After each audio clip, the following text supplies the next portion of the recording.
সহযোগ কৰাৰ কাৰণে মই আমাৰ এই বিভাগৰ সন্মানীয় তত্ত্বাৱধায়ক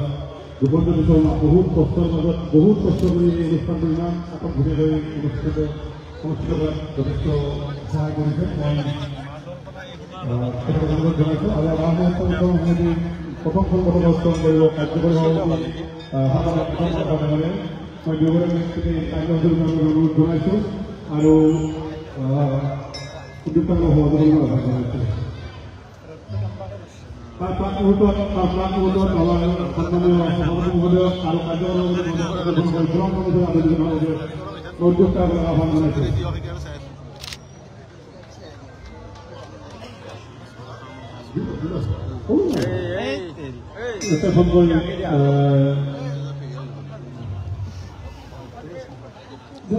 মই সভাপতি মহোদয় গামোচাৰে আদৰণি জনাবলৈ আহ্বান জনাইছোঁ আৰু ৰূপন শৰ্মাই আদৰণি জনাইছোঁ আৰু কাৰ্যকৰী মহোদয়ক এখন গামোচাৰে আদৰণি জনাবলৈ আহ্বান জনাইছোঁ আদৰণি জনাবলৈ সমস্ত হৈ থাকে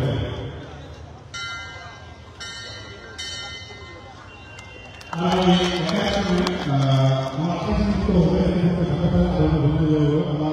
এই সন্মানীয় বাইদেউসকলক অনুৰোধ জনাইছোঁ আমি আটাইকেইটা বছৰে গৈ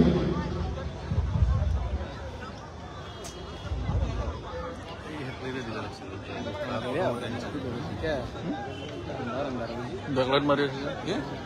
ব্যাকলাইট মাৰি আছে বেকসাইডে পৰি আছে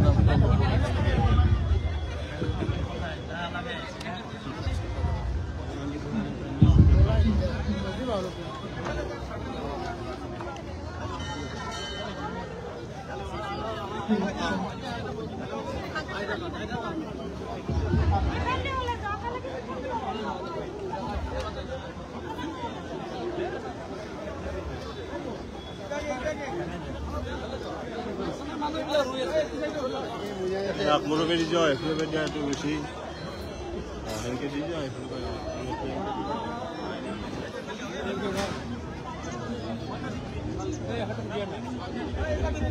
কেমেৰা মই সন্মানীয় সভাপতি মহোদয়ক কাৰ্যসূচী অনুৰোধ জনাইছোঁ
আৰু লাগে ফেলে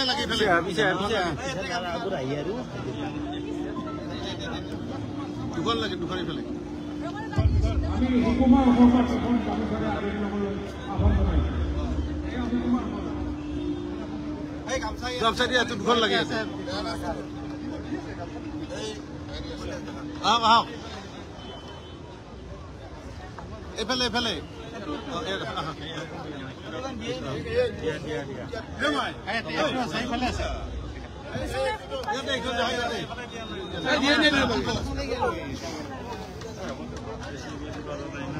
হেমন্ত চাপৰ মানুহ বুলি পেলে দেখা পোৱা নাই হেমন্ত তেনে চাপৰ মানুহ বুলি আমাৰ মই সন্মানীয় সভাপতি মহোদয় প্ৰথমতে আমি ৰাস মহোৎসৱৰ আমাৰ অতি হেৰিতে আদৰণি জনাওঁ আমাৰ পৰিচয় কৰে মই পৰিচয় মান কৰিছোঁ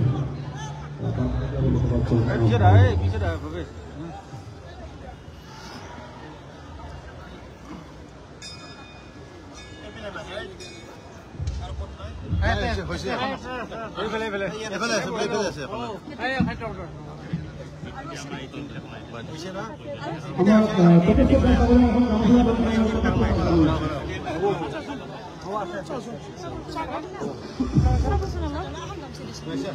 প্ৰফেচৰ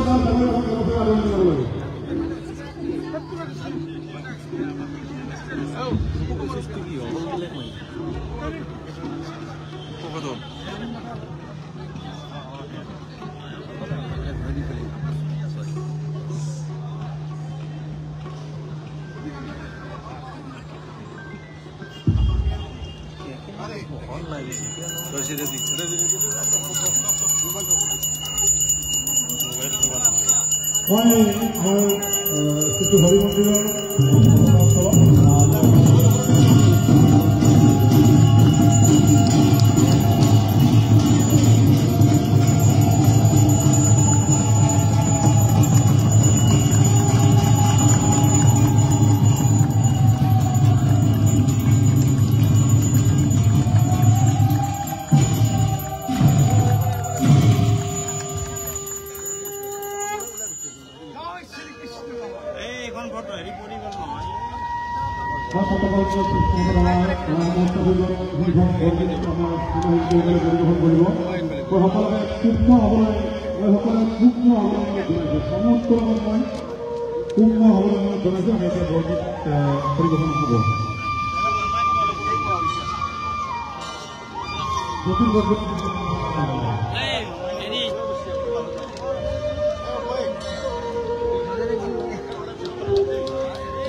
সংগীত পৰিৱেশন কৰা শিল্পীসকলক মই ধন্যবাদ জ্ঞাপন কৰিছোঁ আৰু 91 সংখ্যক ৰাস মহোৎসৱৰ শ্ৰী শ্ৰী হৰি মন্দিৰৰ পতাকা উত্তোলক আমাৰ সকলোৰে সন্মানৰ জয়ন্ত বল্লভ বৰুৱা ডাঙৰীয়াক মই তেখেতৰ উত্তোলকৰ ভাষণ ৰখাৰ বাবে অনুৰোধ জনাইছোঁ। শ্ৰী শ্ৰী হৰি মন্দিৰত আয়োজিত হোৱা 91 সংখ্যক ৰাস মহোৎসৱত আজিৰ এই পতাকা উত্তোলন কাৰ্যসূচীত উপস্থিত থকা নলবাৰীৰ বিশিষ্ট ব্যক্তিসকল, আমাৰ এই অনুষ্ঠানত উপস্থিত থকা শিল্পীসকল তথা ধৰ্মপ্ৰাণ ৰাইজ, জয় জয়তে আপোনালোক আটাইলৈকে মই ৰাস পূৰ্ণিমাৰ শুভেচ্ছা জ্ঞাপন কৰিছোঁ। আজি পবিত্ৰ ৰাস পূৰ্ণিমা। বিগত বছৰসমূহৰ দৰে আজিৰ এই পবিত্ৰ দিনত আমি 91 সংখ্যক নলবাৰী ৰাস মহোৎসৱৰ শুভাৰম্ভণিৰ কাৰ্যসূচী পতাকা উত্তোলনৰ কাৰ্যসূচী সমাপন কৰিলোঁ। নলবাৰীৰ সমাজ জীৱনৰ বিশিষ্ট 91 গৰাকী ব্যক্তিয়ে 91খন পতাকা উত্তোলনেৰে আমাৰ 91 সংখ্যক ৰাসৰ শুভাৰম্ভণি কৰিলে। সময় অলপ বিলম্ব হ'ল। আমি ৰাতিপুৱাৰ কাৰ্যসূচীটো বিশেষ ব্যক্তিগতভাৱে মোৰে কিছু অসুবিধাৰ কাৰণে আমাৰ কমিটি অলপ পিছুৱাই দিলে। মই কিন্তু সময়তে কৰিব কৈছিলোঁ। যিয়ে নহওক, আজি ৰাতিপুৱাই আমাৰ অসম চৰকাৰৰ এটা নতুন সংযোজন অসমলৈকে সামুদ্ৰিক জাহাজ বা চি প্লেন আহিলে আৰু আজি আমি ৰাতিপুৱাই চি প্লেনৰ ইনগ্ৰেশ্যন কৰিছিলোঁ। সেইকাৰণে পৰ্যটন মন্ত্ৰী হিচাপে মোৰ তাত দায়িত্ব থকাত অকণমান আহি পাওঁতে দেৰি হ'ল। মই কাৰ্যকৰ্তাসকলক কৈছিলোঁ যে সময়মতে কৰিব পাৰে, কিন্তু তেখেতসকলে মোৰ প্ৰতি থকা মৰমৰ কাৰণে অলপ দেৰি কৰি দিলে। যিয়ে নহওক, সকলোৱে আহি আজি এই পবিত্ৰ অনুষ্ঠানত এই পতাকা উত্তোলনেৰে আমি শুভাৰম্ভণি কৰিলোঁ আৰু আগন্তুক 13 দিনীয়া এই ৰাস মহোৎসৱখিনি যাতে আমি অত্যন্ত সুকলমে সুন্দৰভাৱে চলাব পাৰোঁ, তাৰ কাৰণে সকলোৰে সহায় সহযোগিতা বিচাৰিছোঁ। বিগত প্ৰায় 1 মাহ ধৰি আমাৰ সকলো হৰি মন্দিৰৰ আজীৱন সভ্য হৰিভকতসকলে অত্যন্ত আৰু এই অঞ্চলৰ শুভাকাংক্ষী ৰাইজে অত্যন্ত কষ্ট, অত্যন্ত দায়িত্ব সহকাৰে নিজৰ দায়িত্বসমূহ পালন কৰি এই পৰ্যায়লৈ আনিছে। মই ভাবোঁ যে আগন্তুক এই 13টা দিনো খুব সুন্দৰভাৱে অতিবাহিত হ'ব। ইতিমধ্যে আমাৰ আমন্ত্ৰণ ৰক্ষা কৰি ভাৰতবৰ্ষৰ প্ৰশস্ত শিল্পী, আমাৰ ৰামায়ণৰ ৰাম সীতা ক্ষেত্ৰত যি শিল্পী আমাৰ অৰুণ গগৈ ডাঙৰীয়া আৰু দীপিকা চিকলীয়া ডাঙৰীয়া ইতিমধ্যে গুৱাহাটীত আহি উপস্থিত হৈছে আৰু তেখেতৰ সম্পূৰ্ণ সংগীবৃন্দ আহি উপস্থিত হৈছে আৰু 5 বজাৰ লগে লগে তেখেতসকলে ইয়াত উপস্থিত হ'ব আৰু আমি শোভাযাত্ৰাৰে আমাৰ পিছৰ কাৰ্যসূচীৰ আৰম্ভণি কৰিম। গতিকে মই সকলোলৈকে শুভেচ্ছা জনোৱাৰ লগে লগে আগন্তুক ৰাস উৎসৱৰ প্ৰতিটো কাৰ্যসূচীতে সহযোগিতা বিচাৰিছোঁ, উপস্থিতি বিচাৰিছোঁ আৰু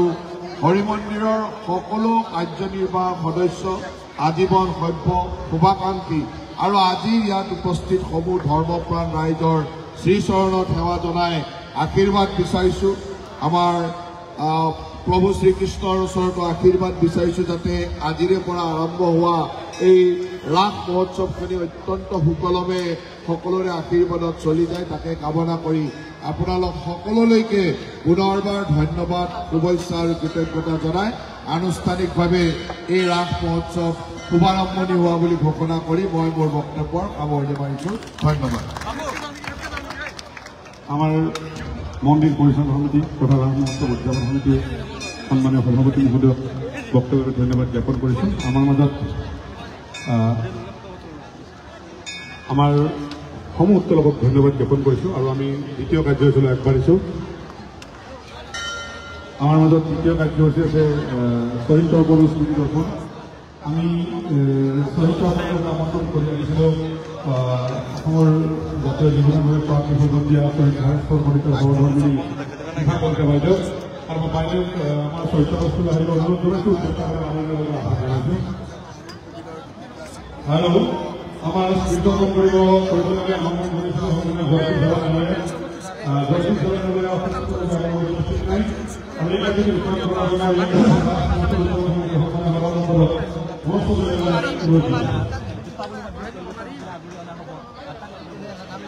নিশ্চয়কৈ নলবাৰীবাসীয়ে এটা আনন্দ অনুভৱ কৰিছে ইমান দিন ৰামায়ণত দেখি থকা BBC মই উত্তৰৰ প্ৰাৰ্থনাত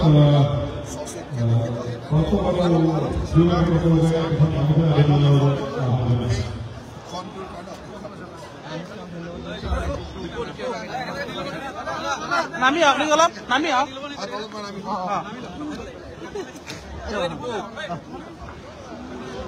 মনোচৌধুৰী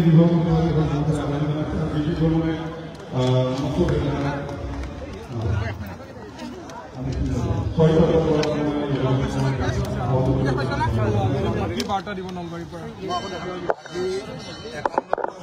নলবাৰী ৰাস মহোৎসৱৰ পতাকা উত্তোলন কাৰ্যসূচীৰে আমি আমাৰ কাৰ্যসূচীৰ শুভাৰম্ভণি কৰিলোঁ 13 দিনীয়া এই ৰাস মহোৎসৱৰ আজিৰ এই প্ৰথম কাৰ্যসূচীত নলবাৰীবাসীৰ যি উৎসাহ উদ্দীপনা দেখিছোঁ তাৰ কাৰণে সকলোকে ধন্যবাদ জ্ঞাপন কৰিছোঁ আৰু বিগত প্ৰায় এমাহ ধৰি আমাৰ নলবাৰীবাসী অত্যন্ত উৎকণ্ঠাৰে নিজৰ সময় দি নিজৰ সকলো ব্যস্ততাৰ মাজতো নলবাৰী হৰি মন্দিৰত উপস্থিত হৈ ৰাস উৎসৱখিনি উদযাপন কৰাৰ কাৰণে কষ্ট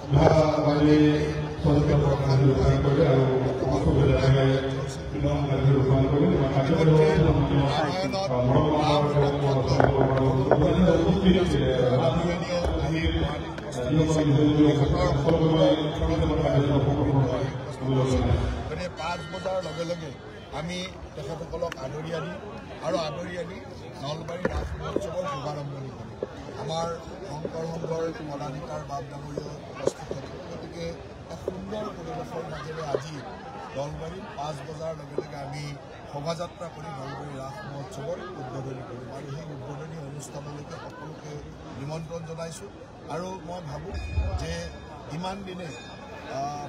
ৰামায়ণ চিৰিয়েলত চাই থকা ৰাম সীতাক এবাৰ স্বচক্ষে দেখিব গতিকে চাৰিওফালে এক দীপাৱলী সদৃশ পৰিৱেশ মই ভাবোঁ যে অসমৰ বিভিন্ন প্ৰান্তৰ পৰা আজি লোক আহিব আৰু এক সুন্দৰ পৰিৱেশৰ মাজত আমি আমাৰ 91 বৰ্ষক ৰাম মহোৎসৱ এইবাৰ আপোনাৰ দীপাৱলী হ'ব বাহিৰত আমি দেখিছোঁ কলপুলি ফুটিছে সন্ধিয়ালৈ সাজু হৈছে ইমান বছৰ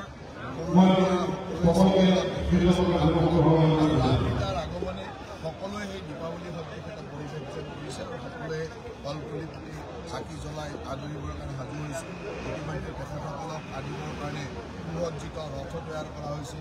ঘোঁৰা আহি পাইছে ৰথো আহি পাইছে গতিকে সকলো এটা উৎসৱমূলক পৰিৱেশ আৰু মই ভাবোঁ যে অত্যন্ত এক আধ্যাত্মিক আৰু সুন্দৰ পৰিৱেশৰ মাজেৰে ৰাম সীতা আৰু তেখেতসকলৰ সমৃদ্ধি আৰু আমাৰ শংকৰদেৱ সংঘৰ পদাধিকাৰ বা উপস্থিত হৈ এই কাৰ্যসূচী শুভাৰম্ভ আজি তাৰ পিছতে চুলো ৰাম কথা বুলি এটা প্ৰায় 1.5 ঘণ্টীয়া 1.5 পৰা 2 ঘণ্টীয়া এটা প্ৰগ্ৰেম কৰিব আৰু আমাৰ শুভাৰম্ভণি অনুষ্ঠানৰ পিছতে সেই কাৰ্যসূচীটো অনুষ্ঠিত হ'ব আৰু সেই কাৰ্যসূচীটো অত্যন্ত আকৰ্ষণীয় আৰু সকলোকে সেই কাৰ্যসূচীটো চাবৰ কাৰণে মন যায় এইবাৰ আৰু কি বিশেষত্ব থাকিব নলবাৰী